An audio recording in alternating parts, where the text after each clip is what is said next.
Hi and welcome to the Property Pod. Today I'm joined by Jo from our marketing department at Attwells Solicitors, and she's going to be speaking to us about the new website and what that means for the firm. So welcome to the podcast, Jo. Thanks so much for coming on. Thank you for having me. Yeah, great. So tell me a bit about Attwells and what we do. Attwells Solicitors are a modern law firm. We predominantly work in property, hence the title of the podcast. But we also do aspects around business and commercial law, employment and private client, which relates to the individual. Great. And what was the main idea behind creating a new website? The main idea was to work on the price transparency and the way we conveyed information. We wanted to make it easier for people to be able to search topics and to be able to find key information about the service they required, but also the process. So that was the main kind of goal behind it. So for all of our services now, you're able to get a price, and in many of them you'll be able to instruct online. That's very nice. And how do you envision the website evolving in the future?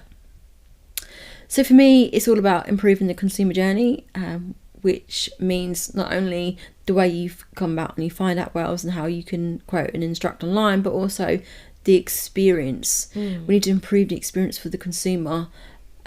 We need to remove away from solicitors as slow and that sludginess that we seem to get sort of teamed up with, more to a progressive speed and positive way of working. And there are times where we're quite quiet because we're busy doing things, but actually the consumer needs to know that we're busy doing things, and to work on timelines and to work on actual feeding the information into that process, so you're not left for weeks wondering what's going on.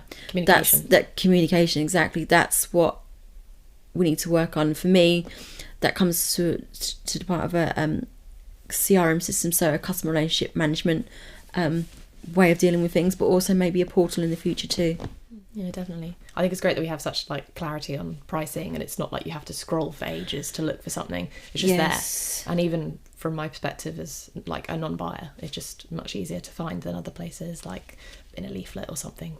It's not tucked away. It's right in front of you. Right in front of you. It's not. You don't have to search for it. So it's good. And what do you think the legal sector could do to improve consumer experience? So for me, I kind of follow off the stance of the SRO, which are the professional body that oversee our sort of regulation body.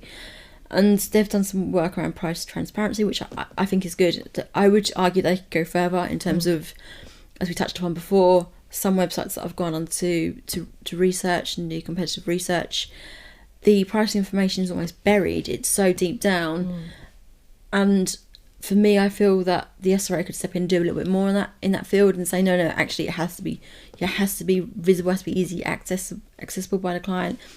Make the pricing the forefront. Quoting elements, we use Hula, but you can. There's lots of third parties. You can even create your own. There's no sort of limit to it. Helps with pricings if you type in information, almost like a questions and answers sort of remit, I suppose. Then you have a price that comes up, and this is the quote. Just get that more accurately done, and to be able to take that a step further and instruct, and to be able to enable a lot of the process to be online where possible, and to give the client that choice. I think a lot of what the industry are doing and moving towards this whole premise of being online, which I understand from a marketing perspective, but also there's people out there, sort of my mum's age perhaps, and older, who don't necessarily like this internet. So also as well catering around for the different demographics and how they can maybe, rather having one size fits all, they can actually look at it as a more profiling process, and look at how we can cater for different sectors of people, the more community aspect. So I like the idea of the legal firm looking at the impact on the environment. So I think there's another thing that they could do to improve, to look at their carbon footprint, and to look at how ways they can maybe benefit the wider community in terms of education. One of the things that we do really well at Attwells is our work experience program and our training programs for paralegals. The legal sector has an systemic problem of diversity, and the only way you're going to do that is via education and bringing different people in. And for me, you know, working with the community is a great way to do that. A law firm should be a reflection of the community, and I don't think that's always the case at the moment. So that's the second thing. Third thing, and I believe the SRA are doing this, is to work on making sure that all law firms have reviews, client reviews, because it really does illustrate the client experience. A lot of law firms tend to be quite popular based on perceived brand perception. So, for example, locally we have some really historic old law firms, and they're just known because they've been for so long. I would argue, does that equate to good customer service? I'm not saying it doesn't, by the way. I just wanted to, if anyone's watching, just saying it. Don't moan at me. I'm not saying it doesn't, but you know, you see the people that put a lot of money into advertising and a lot of money into the PR and promotion, and they're known. I mean, you can do, personal injury is a great area where this occurs in. And does that brand identity equate to good customer service? So for me, client reviews is a way of being able to address that issue, and then you can't just spend, you know, tens of thousands of pounds on branding. You then have to invest some of that money into the customer experience, and for me, that's the best way the industry could change. They need to look at it more from the customer's perspective. Definitely, yeah. And what 3 things should a consumer consider before purchasing a service? So, as previously mentioned, reviews. Read the client reviews. We use FIFO to collect real client reviews, so check out FIFO. Trustpilot does the same thing for members, I believe, but general public can actually still write reviews there. Google, I'll be more wary of. I find from a sort of legal law firm perspective that you can get people from the other side writing reviews. So what that means is, if you're acting for the buyer, for example, the seller could then write a review about you on Google, because it doesn't actually have to be a client. So it could actually be another member of the public who just happens to have a grudge against someone who works for you. Do you know what I mean? It's very vague. There's no check or balance there. It could be anyone. Yeah. So that's why we sort of rate FIFO, Trustpilot. Roof Solicitor is another one. You have to be a client. So look at those reviews. Also, make sure you get a price. If possible, a fixed fee, because you know that's exactly what the bill's going to be. Obviously, some services vary, so probably exceptions that will be probate, where you could argue it's actually better to have a full service. But then, you know, as in our firm, we will give you as much information about pricing as possible. So there's no surprise bills, even in that instance. And the third thing for me would probably be about trying to speak to the actual solicitor. In conveyancing, we sort of tend to, you speak to the sales team first, but you're still speaking to a person. If you can have a chat and a conversation, it gives you a really good insight to how the company runs. If you're struggling to speak to a solicitor, that could be an indication that you're going to struggle to speak to a solicitor, full stop. So I would use that as a way of just gauging what the company's like, and whether you feel actually I can trust this company with an important life milestone for me, which typically people do come to law firms for, such as moving home or writing will, dealing with probate, employment issues. These are all very emotional, life-changing events, so you need to be able to talk and communicate well with your solicitor. Definitely. And why is communication so important? It's just the way you convey information. So it's the real mechanism of building a relationship, which sounds really dodgy and dubious, but I don't mean it in that way. Yeah. But building personal relationships is the foundation of humanity. That's how we communicate. So that's how we behave, and that's how we learn.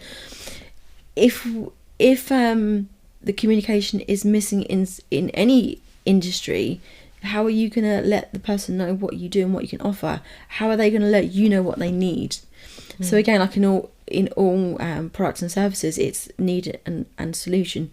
So you have a need, for example, maybe to move home, and we have the solution. We can do your conveyancing, but it goes beyond that in terms of, it could be you're communicating to me, actually, I would like to move on this particular day because of a religious reason. It's lucky or it's sacred. Could be more practical. I need to move during the school holiday 6 weeks because my children are off, and it's not going to impact their schooling. When they go back, they're going to be attended in the school nearer to our new house. All those types of things that we need to communicate, you know, in sort of the private client realm of things. It could be that a person there may be some discussion about loss of capacity, or where it comes to declarations of trust, having that communication about a partner and money and aspects, and being quite personal about finances and future plans, and having that aspect of trust and being able to communicate that to your solicitor is very important. But that obviously starts, in most cases, on the website. So that initial information you put on your website, and if you can read it and understand it, that's another form of communication. Needs to be understood, being able to get a price, all those type of things. That's all communication. Yeah, definitely. And do you think virtual law firms are the future? I honestly don't believe they are. So it's just I just feel people are always going to want to come into the office, or always going to want to come and see someone or phone someone. And I know you can argue about people can call you at home, but the atmosphere is different. They can't just pop in with paperwork. It takes time to get to you. So COVID has probably taught us that. There were aspects that we have taken on board. Zoom meetings, for example. But there's other bits we realise actually it's fundamentally important. Education, for example. Training paralegals, you just can't do that remotely.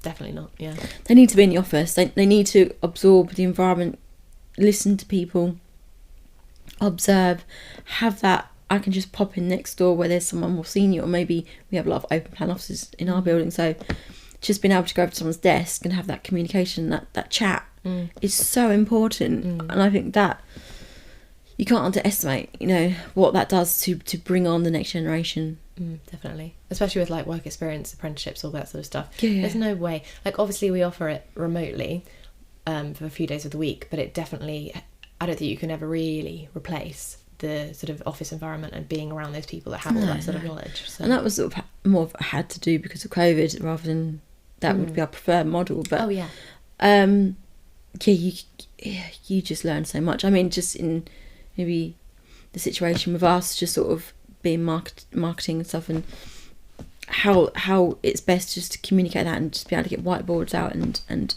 being quite creative and scribble on walls and stuff. Not that we do that. And it's such a different experience to email, where there is no emotion. It's really hard to understand. It's really hard to misunderstand someone.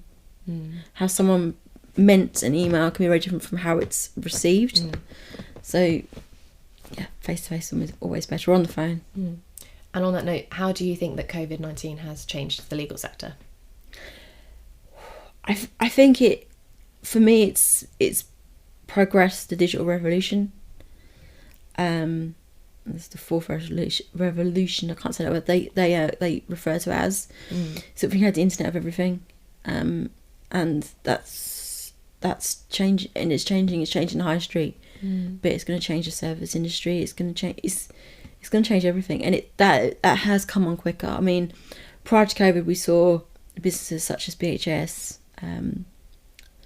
go down locally, Woolworths, loads of different chains. I mean, Debenhams just has gone, and that's unfortunately is the way it's gonna start. People are online shopping, Amazon. You see these industries boomed during COVID. And while there's a certain argument against our people, still want to try on things, yes, in some respects, but they're going to do a lot of their research online.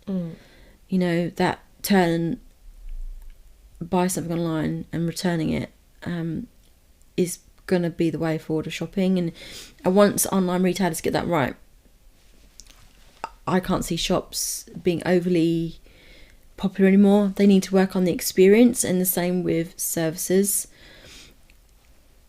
It's going to be, as I said, with law firms, it's still going to be people going to want to drop paperwork. People are going to want to pop in and chat, and still going to have to sign documents. But it's not going to be like it used to be. You're not going to come in and instruct people on the reception. There isn't going to be that, I've got this problem, I'm going to walk in, because you're going to email. So for me, COVID has brought that revolution on quicker, and law firms are already behind. They're not ahead of the curve digitally. If you were to compare us to say the media, or even to online shopping, say like a clothing online retailer, we're so behind in terms of what we offer digitally, that COVID has made us address that. When the order came to stay home, the first one with Boris, a lot of law firms were just taken by surprise and didn't know how to react.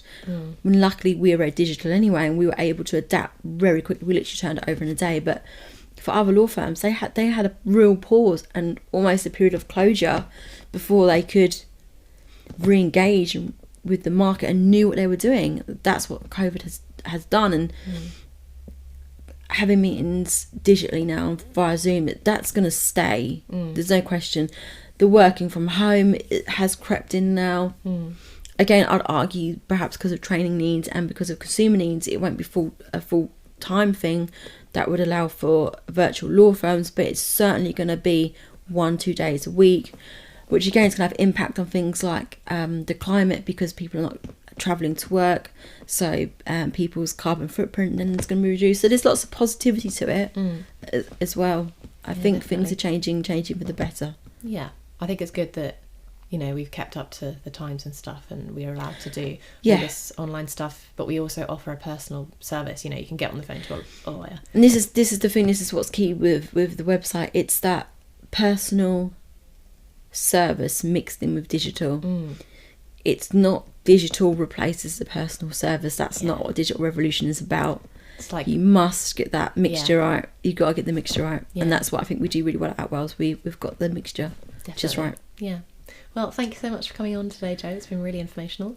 And for all you guys at home, if you did like this episode, please don't forget to like, share and subscribe, and we'll see you in the next episode.